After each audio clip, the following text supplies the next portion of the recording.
பிரியமானவர்கள்,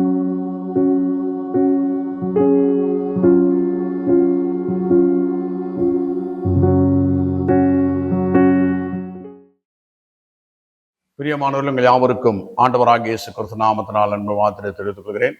கர்த்தர் தாம் எங்கள் ஒவ்வொருவரையும் அவருடைய நினைவின் பிரகாரம் வழி நடத்துவாராக.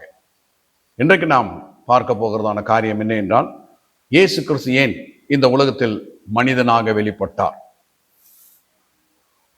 முதலாவதாக, மனிதன் தான் பிசாசினிடத்தில் தோற்று போனான். ஆகவே மனிதன் தான் பிசாசை ஜெயிக்க வேண்டும். ஆகையால் இயேசு கிறிஸ்து மனிதனாக வெளிப்பட்டார். இரண்டாவதாக, வார்த்தையினால் தான் இந்த உலகத்தில் பிரச்சனை வந்தது. ஆகவே வார்த்தையாளர் இந்த உலகத்தில் மனிதனாக வெளிப்பட்டார். மூன்றாவதாக, மனிதன் தேவனுடைய வார்த்தையை விசுவாசிக்காமல் கீழ்ப்படியாமைக்குள் சென்றதனால் வார்த்தையானவர் தேவனுடைய வார்த்தைக்கு கீழ்ப்படிந்து நித்திய மீட்பை மனிதனுக்கு உண்டாக்க மனிதனாக வெளிப்பட்டார். நான்காவதாக, தேவன் எப்படிப்பட்டவர் என்பதை வெளிப்படுத்த வார்த்தையானவர் இந்த உலகத்தில் மனிதனாக வெளிப்பட்டார்.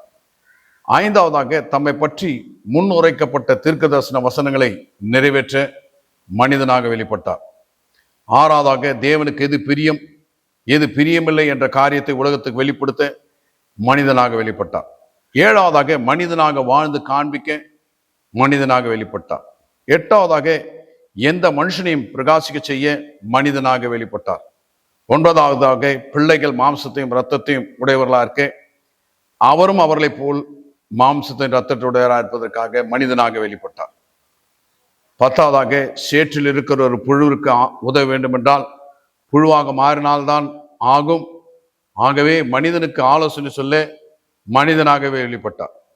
11ஆவதாக, உலகை ரட்சிக்க மனிதனாக வெளிப்பட்டார். 12ஆவதாக, தேவனுக்கும் மனிதனுக்கும் மத்தியஸ்தராயிருக்க மனிதனாக வெளிப்பட்டார். 13ஆவதாக, மரணத்தை பரிகரித்து ஜீவனையும் அழியாமையும் சுவிசேஷமாக வெளிப்படுத்த மனிதனாக வெளிப்பட்டார். 14ஆவதாக, சோதிக்கப்படுகிற மனித குலத்திற்கு உதவி செய்ய மனிதனாக வெளிப்பட்டார். 15ஆவதாக, மனுஷனுடைய தோல்விக்குரிய காரணங்களை மனிதனை படைத்தவரே பூமிக்கு வந்து மனிதனுக்கு வெளிப்படுத்த மனிதனாக வெளிப்பட்டார். 16ஆவதாக, மனுஷனுடைய வெற்றியின் வழிமுறைகளை கற்றுக் கொடுக்க மனிதனாக வெளிப்பட்டார். 17ஆவதாக, பிசாசுடைய கிரியைகளை அழிக்கும்படிக்கே மனிதனாக வெளிப்பட்டார். ஆம் பிரியமானவர்களே, அநேகர் இன்றைக்கு என்ன கேட்கிறான்னு சொன்னால், தேவனாகவே இருந்து மனிதனை ரட்சித்திருக்கலாமே, ஏன் தேவன் மனிதனாக வந்தார்னு சொல்லி அநேகருடைய கேள்வி. ஆகையினால் தான் இத்தனை காரணங்களை பார்க்கிறோம். இயேசு கிறிஸ்து ஏன் மனிதனாக இந்த உலகத்துக்கு வந்தார் என்று சொல்லி. இயேசு கிறிஸ்து எதற்காக இந்த உலகத்துல மனிதனாக வந்தார் என்று அவரே சொல்லுகிற காரணங்களை சிலவற்றை நாம் இப்பொழுது பார்க்க போகிறோம்.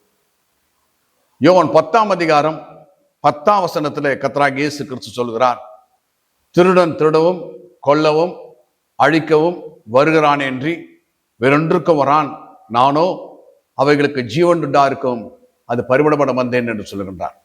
இங்கே 3 கேரக்டர்ஸ் பார்க்கிறோம். ஒன்று திருடன் என்று சொல்லி பிசாசை சொல்லுகிறார், நானோ என்று சொல்லி அவரை சொல்கிறார், அவைகளுக்கு என்று சொல்லி மனித குலத்தை சொல்கிறார். மனிதகுலம் பிசாசினால திருடப்பட்டும் கொல்லப்பட்டும் அழிக்கப்பட்டு வருகிறதான் இந்த மனித குலத்திற்கு அந்த அழிவிலிருந்தும் திருடப்படுகிற காரியங்களிலிருந்தும் கொல்லப்படுகிறதான காரியத்திலிருந்து விடுதலையாக்கி ஜீவனை கொடுத்து ஜீவனில் பரிமிடப்படுத்துவதற்காகத்தான் இயேசு கிறிஸ்து உலகத்திலே மனிதனாக வெளிப்பட்டார்.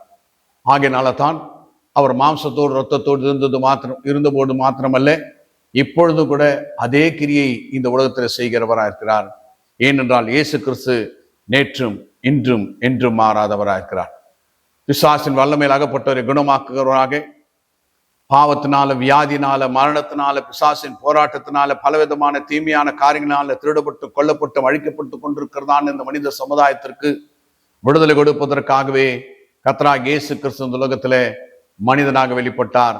அப்படி விடுதலை ஆக்குறது மாத்திரமல்ல, அப்படி விடுதலை ஆக்கப்பட்டதான மனிதனுக்கு ஜீவனை கொடுத்து ஜீவனில் பரிமிடப்படுத்தும்படியாக இயேசு கிறிஸ்து இந்த உலகத்திலே மனிதனாக வந்தார் என்று சொல்கின்றார்.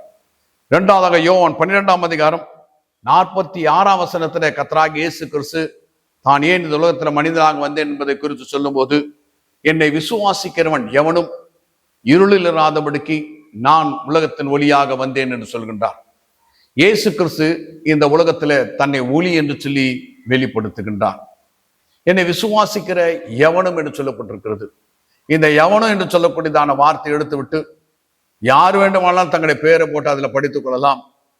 இயேசு கிறிஸ்து விசுவாசிக்கிற ஒருவரும் இருளில் இராதபடிக்கு இயேசு கிறிஸ்து அதற்காகவே இந்த உலகத்திலே ஒளியாக வந்தார் என்று சொல்லி பார்த்தோம்.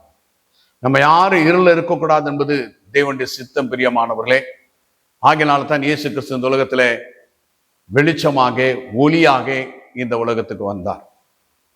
இருளின் அதிகாரத்தை நம்ம விடுதலையாக்கி நம்மை வெளிச்சத்தின் பிள்ளைகளாய் மாற்றுவதற்கென்றே இயேசு இந்த உலகத்திலே மனிதனாக வந்தார். இந்த உலகத்துல வந்து எந்த மனுஷனையும் பிரகாசிப்பிக்கிறதான மெய்யான ஒளியே அந்த ஒளி என்று சொல்லி பார்க்கிறோம். அந்த ஒளி இருளிலே பிரகாசித்தது, இருளானது அதை பற்றி கொள்ள முடியவில்லை என்று சொல்லி பார்க்கிறோம். இன்றைக்கு நாம் எவ்வளவுதான் லைட் போட்டு எடுத்தாலும் நமக்கு காலு கீழே இருள் இருக்கத்தான் செய்யும். ஆனால் தேவனுடைய ஒளியிலே எல்லளவும் இருளிலே, பிரியமானவர்களே, அந்த ஒளி இருளை பிரகாசித்தது, இருளானது அதை பற்றி கொள்ள முடியவில்லை என்று சொல்லி பார்க்கிறோம். இதைதான் கர்த்தராகிய இயேசு சொல்றார், என்னிடத்துல விசுவாசமா இருக்கிறதான எவனும் இருளில் இராதபடிக்கு நான் உலகத் ஒளியாக வந்தேன். இந்த ஆண்டவராகிய இயேசு கிறிஸ்து விசுவாச சுந்தரட்சாய் ஏற்றுக்கொண்டதான யாவருமே இருளிலே இருப்பது கிடையாது, ஒளியிலே இருக்கிறவர்களா இருக்கிறார்கள். ஏனென்றால் இயேசு கிறிஸ்து இந்த உலகத்துல எந்த மனுஷனை பிரகாசிப்பிக்கிறவரா இருக்கிறார். இந்த ஆண்டவராகிய இயேசு கிறிஸ்து விசுவாசியுங்கள். யாரா இருந்தாலும் அவர்கள் ஒளியிலே மாற்றப்படுகிறவர்களா இருக்கிறீர்கள். கர்த்தர் அதற்காகவே இந்த உலகத்துல மனிதனாக வந்தேன் என்பதை சொல்கின்றார். நாம் ஜெபித்து முடிப்போம். எங்களை அதிகமா நேசிக்கிறதான பரிசுத்தமுள்ள பிதாவே, கர்த்தராகிய இயேசு கிறிஸ்து நாமத்தினுடைய சுமத்துறோம். நீங்க எதுக்காக இந்த உலகத்துல மனிதனாக வந்தீர் என்பதை குறித்து உங்களுடைய வார்த்தையின் மூலமா எங்களுக்கு வெளிப்படுத்திருக்கிற காரியங்களுக்காக ஸ்தோத்திரிக்கிறோம். எங்களுக்கு ஜீவனை கொடுத்து ஜீவனை பரிமாணப்படுத்த முடியாய் நீர் மனிதனாய் இந்த உலகத்துக்கு வந்ததுக்காய் மக்கள் ஸ்தோத்திரம். நாங்கள் இருள் இருக்கக்கூடாது என்பதற்காக இந்த உலகத்துல நீர் ஒளியாய் வந்ததுக்காய் ஸ்தோத்திரம். எங்களை ரட்சிக்கவும், எங்களை தப்புவிக்கவும், எங்களை பாதுகாக்க வந்தீர், அதற்காய் மக்கள் ஸ்தோத்திரம். மனித சமுதாயத்தை முழுவதுமாய் இருளின் அதிகாரத்தின் விடுதலையாக்குவீராக. உம்முடைய ஒளிக்குள்ள ஒவ்வொரு மனிதன் இருக்கும்படிக்கு கிருபை செய்வீராக. கர்த்தராகிய இயேசு கிறிஸ்து நாமத்தில் ஜெபிக்கிறோம் பரிசுத்தமுள்ள பிதாவே, ஆமென்.